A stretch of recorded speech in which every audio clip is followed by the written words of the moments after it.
A paz do Senhor, meus irmãos. Eu acredito que, pelo que nós já ouvimos esta noite, poderíamos ir para casa descansar, porque Deus já falou conosco. E a palavra do Eterno, ela sempre nos acalenta, ela nos conforta, nos consola, mas ela nos corrige também, para ser completa, né? Se não nos corrigir, ela não foi completa. Se ela só nos trazer aquilo que alegra a nossa alma, ou se trabalharmos com as Escrituras, ou ministrando a palavra de Deus em forma contínua, é muito bom, né? Alegra todo mundo, sai todo mundo feliz da vida, mas faltou a correção da parte de Deus. E nesta noite Deus já falou conosco de várias formas, e tenho certeza que há de continuar falando, porque a palavra é dele.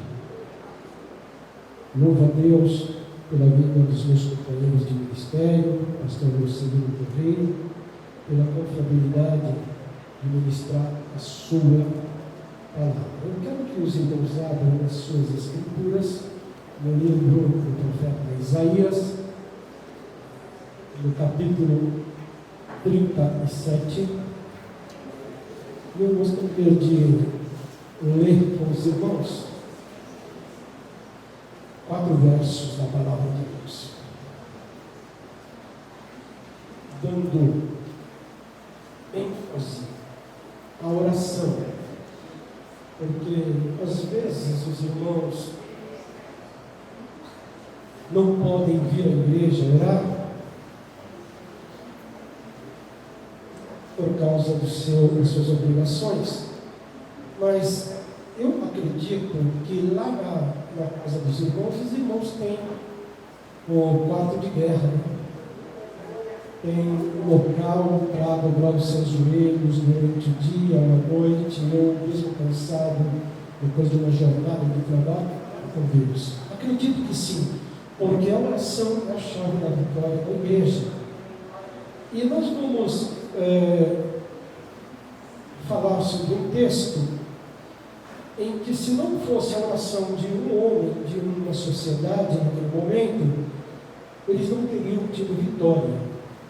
O capítulo 37, o verso 15 diz assim: E orou Ezequias ao Senhor, dizendo: Ó Senhor dos exércitos, Deus de Israel, que habita entre os querubins, tu és o Deus, tu somente, de todos os reinos da terra. Tu fizeste os céus e a terra. Inclina, ó Senhor, os teus ouvidos e ouve. Abre, Senhor, os olhos e olha. E ouve todas as palavras que Senaqueribe, as quais ele mandou para afrontar o Deus vivo. Verdade é, Senhor, que os reis da Síria assolaram todos os países da terra. Amém? Amém. Podem tomar os vossos assentos. Se você sentir de glorificar o nome do Senhor, tenha liberdade. Meus queridos, nós estamos falando de um homem mau, um rei mau, chamado Senaqueribe. Senaqueribe, ele passa a reinar no ano 705 a.C., pois o seu pai, Sargão II, ele era um rei que a história vai dizer que era um rei mau, um rei rude, um rei cruel. Heródoto vai dizer que Senaqueribe seguiu os caminhos de seu pai e era mau aos olhos de Deus. E ele ganhou de seu pai a herança de uma nação forte. A Síria era forte. A Síria tinha um poder bélico, ou seja, estruturada para a guerra. E onde ela passava, ela devastava tudo e todos que se opusessem contra eles. E eles tinham muita confiança no seu poder, na sua força. E com essa força que eles tinham, eles não temiam nada e a ninguém. Porém, eles não conheciam o Senhor dos Senhores, o verdadeiro Deus que era o dono de Judá, o dono de Israel.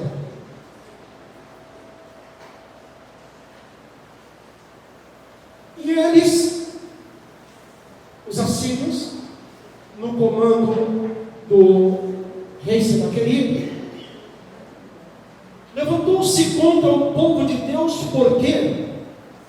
Porque o povo de Deus, quando Ezequiel assume o governo, ele se coloca como adorador e decreta a toda Judá que só se adoraria ao Senhor dos Senhores, que só se levantaria altar nos montes ao Deus de Israel, não se adoraria um outro Deus a não ser aquele que fez e criou o mundo e todo ser que habita na terra. Só esse adoraria-se em Judá ou em Israel.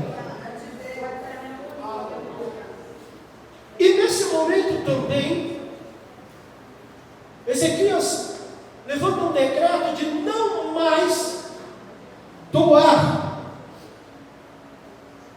em forma de impostos nada que tinha em Judá. Senaqueribe não ia ter mais despojos de Judá, não ia ter mais o produto do trabalho do povo que habitava em Judá. E isso levantou uma grande ira em Senaqueribe. E Senaqueribe colocou no seu coração: vou destruí-los e vou tomar o povo para ser meus escravos. Mas havia naquele lugar, em Judá, havia homens que tinham compromisso com a palavra de Deus. Havia homens que oravam, havia homens que tinham temor de Deus e que se consagravam a Deus. Homens que tinham compromisso em examinar as santas escrituras da época, que seria a Torá, até os profetas menores. E nós vamos entender que quando nós nos colocamos a agradar a Deus, a fazer a vontade de Deus, ou lutar pela causa de Deus, o adversário se levanta contra as nossas vidas, pastor Aldo, e os problemas começam a surgir, e nós às vezes começamos a dizer: por que isso está acontecendo com a minha vida? Eu quero dizer para você nesta noite: os problemas que têm se levantado é para que você se fortaleça na presença do Senhor, humilhe-se debaixo da potente mão de Deus, para que Ele venha te exaltar. E aquele cidadão, ele se levantou de forma tal que existia na entrada de Judá. Judá era uma cidade cercada. Existia um lugar chamado Campo dos Lavadeiros, onde as pessoas se reuniam, e muitos faziam até reuniões.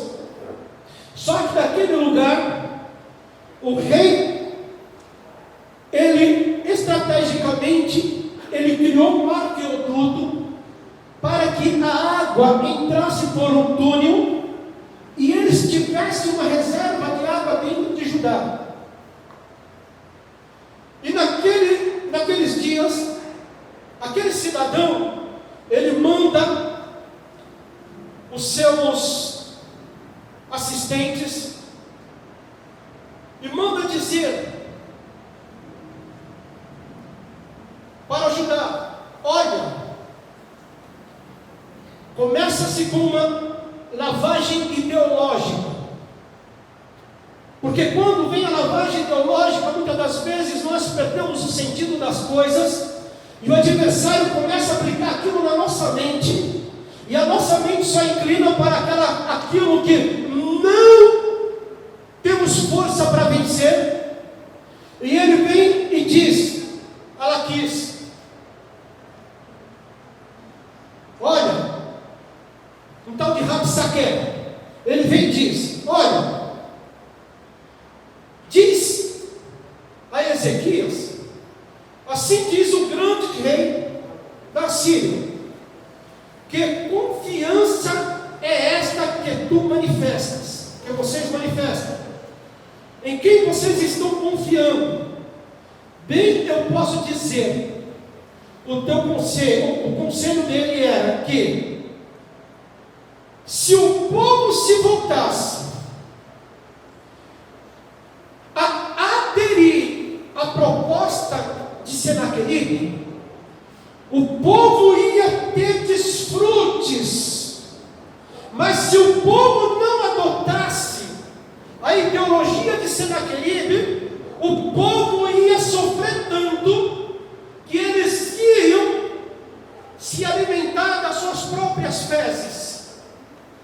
Eles iam se alimentar das suas próprias, beber das suas próprias urinas. Que eles iam passar momentos difíceis e que eles iam desejar estar lá na Síria com Senaqueribe, porque a promessa era: ó, lá tem promessa, lá do outro lado a promessa é que a coisa é boa, a promessa é que tudo vai dar certo. Mas eu te garanto que só vai dar certo se você ficar em Judá, se você permanecer em Judá, permanecer na palavra de Deus, permanecer confiando em Deus, aí vai dar certo, porque diz as Escrituras que os que confiam no Senhor são como os montes de Sião, que não se abalam, mas permanecem para todo sempre. A promessa de Senaqueribe era coisas boas, um mundo melhor. A promessa dele, teologicamente, era linda, bonita. Olha, vocês se voltem para mim, que vocês vão ter azeite, vocês vão ter uvas, vocês vão ter vinho, vocês vão ter uma vida abundante. Mas se vocês ficarem confiando no Deus que Ezequias confia, vocês vão se dar mal. Isto quer dizer que é uma guerra psicológica, ou seja, é uma ideologia aplicada para que uma inverdade, falada de boca em boca, dia a dia, ela passa a ser uma verdade. Mas eu quero te dizer uma coisa nesta noite: a verdade em que nós confiamos está nas Sagradas Escrituras, e nos diz a verdade que nós confiamos, que ainda que você esteja morto, você vai viver, ainda que os pensamentos estejam minados, você vai voltar a sonhar, ainda que a figueira não floresça, Deus é quem vai dar o fruto da oliveira, não é o homem. Ainda que a vaca das palhadas ela não venha mais estar clareando aos seus olhos, Deus vai fazer ela voltar, porque a palavra de Deus diz que Ele é o antes, Ele é o hoje, Ele é o eternamente, e as suas palavras não falharão. Aleluia! Então, Senaqueribe vem falar para aquele homem, para aqueles moços, através de Rabsaque, o seu interlocutor, e eles vêm e falam. E, irmãos, é tão complicada essa questão de falar. Quem estava ali, e alguém que estava em cima do muro,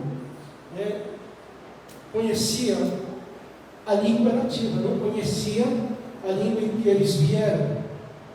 Então eles falam, eles pedem: olha o medo do homem, não fale na nossa língua, fale no seu idioma, que eu conheço o seu idioma, porque se você falar na nossa língua, o povo vai ouvir e o povo vai sair espalhando, mesmo sendo uma inverdade, mas o povo vai sair espalhando. E eles, imediatamente, aquela conversa correndo chega aos ouvidos do rei. E quando chega o ouvido do rei fala: e agora? O que nós vamos fazer? Mas aí é onde entra a receita que eu falo. E qual é a receita que eu falo? Procura o homem de Deus. Procura o homem de Deus. Quem é o homem de Deus da cidade? Isaías. Meu irmão, minha irmã, meu amigo, se você estiver em algum conflito espiritual, se você estiver em algum conflito social, familiar, não saia falando para qualquer um, não fique dando com a língua nos dentes, não saia de porta em porta, procure um homem, uma mulher idônea onde Deus e fale, conte as suas necessidades, porque este homem sábio, esta mulher sábia vai cair na oração e Deus vai dar a palavra certa e você vai se levantar, porque Ele ainda é o Deus dos crentes que temem ao seu nome.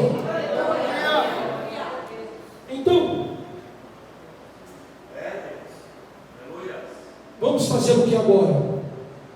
O homem é poderoso. O homem, ele já vem devastando onde ele passa. O reino do norte já está praticamente destruído. Só resta nós aqui. E se eles entrarem aqui, nós vamos virar fumaça. Nós estaremos acabando. Mas opa, peraí. A última palavra não é dele. Ele pode até pensar. Ele pode até falar, mas a execução não é dele, porque a execução é daquele em que nós confiamos. A execução está nas mãos de Deus. Então vamos recorrer ao homem de Deus. Quem é o homem de Deus? Isaías. Vamos até Isaías. Olha, Isaías, está acontecendo que o homem, ele vai vir para cima da gente e não vai sobrar nada. Isaías, para, porque quem tem cuidado de nós é o Senhor dos exércitos. Quem tem cuidado da igreja de Deus é o Senhor dos exércitos. Meu irmão e minha irmã, o homem pode estar até aí fora falando que o crente não vai mais adorar, que o crente não vai ter mais igreja para congregar, para servir a Deus, mas eu quero te dizer uma coisa: enquanto houver Espírito Santo, a igreja vai continuar caminhando, a igreja vai continuar pregando. Não tem filho de Satanás que vai se levantar contra a congregação do justo, porque nós ainda somos embaixadores de Cristo, e enquanto houver embaixador, a cidade é existente, e a cidade existente é a igreja de Jesus Cristo. Então, Isaías diz: olha, não se preocupe, não se preocupe, não vos atemorizeis. Olha, o que ele está dizendo não procede, porque quem está cuidando de nós é Deus. Deus está cuidando de cada um de nós. Volta, vá dizer ao rei, diga ao rei o seguinte: tudo que ele falou não procede, porque ele vai voltar pelo mesmo caminho. Ele vai bater de retirada. Ele não vai chegar a fazer mal nenhum a nós, porque contra o povo escolhido não tem maldição que peca. Meu irmão e minha irmã, se o teu vizinho se levantou e disse qualquer maldição contra a sua vida, se você estiver escudado debaixo da palavra de Deus, não tem praga sobre a igreja, sobre a congregação do justo. E diz a palavra de Deus em Isaías 54:17: ferramenta nenhuma preparada contra a tua vida, ela prosperará. Meu irmão, palavra de maldição não é para a igreja de Cristo, porque nós estamos debaixo das mãos do Eterno, e quando nós estamos escudados com as armaduras de Deus, nós não temos ao que temer. Bendito é o Cordeiro de Deus. Aleluia. Aleluia. Então, meus irmãos, o profeta Isaías diz: olha, se vocês têm confiado na minha palavra, se vocês verdadeiramente têm andado segundo diz as Escrituras, vocês não têm que temer nada. Volta, vai lá e diga: olha, nada vai acontecer com este povo. Ele pode ter poder bélico, ele pode ter poder financeiro, ele pode ter força bruta, ele pode até ser intelectual, ele pode ser o mais renomado dentro da sociedade, ele pode ser o mais renomado entre o mundo dos intelectuais, mas se a palavra de Deus